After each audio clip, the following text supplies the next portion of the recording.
and where நம்ம வந்து சென்டென்சஸோட ஸ்டார்டிங்கில் ஒரு கொஸ்டின் கேட்கறதுக்காக யூஸ் பண்ணிடுவோம். ஆனால் அதே who and where சென்டென்சஸோட இன் பிட்வீன்லி யூஸ் பண்ணலாம். ஏன் அண்ட் எப்படி அப்படிங்கிறது இங்கே பார்க்கலாம். She is my teacher, இது ஒரு sentence. She taught me English, இது இன்னொரு சென்டென்ஸ். இந்த ரெண்டு சென்டென்சஸையும் கம்பைன் பண்ணுறதுக்கு நம்ம இங்கே who யூஸ் பண்ணலாம். Example, She is my teacher who taught me English. அதாவது அந்த டீச்சர் யாருன்னா எனக்கு இங்கிலீஷ் சொல்லி கொடுத்தவங்க அப்படிங்கிறத நம்ம இங்கே மென்ஷன் பண்ணுறோம். Similarly, Coimbatore is a city, I studied there. Coimbatore ஒரு ஊர், அங்கே தான் நான் படித்தேன் அப்படின்னு நான் சொல்கிறதுக்கு ரெண்டு சென்டென்சஸ் வேண்டாம். ஒரே சென்டென்ஸாக அதை மாத்திரக்கு நம்ம வேர்ட் யூஸ் பண்ணலாம்.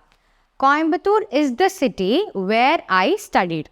ஸோ இப்போ கீழே தெரிகிற ரெண்டு சென்டென்சஸை எதை யூஸ் பண்ணி கம்பைன் பண்ணுவீங்கன்னு காமெண்ட்ஸில் ட்ராப் பண்ணுங்கள். இந்த மாதிரி இங்கிலீஷை ஈஸியாக கற்றுக்கிறதுக்கு ஆங்கிலோஃபோன் பேஜஸை ஃபாலோ பண்ணுங்கள். Anglophone, your phone is your English teacher.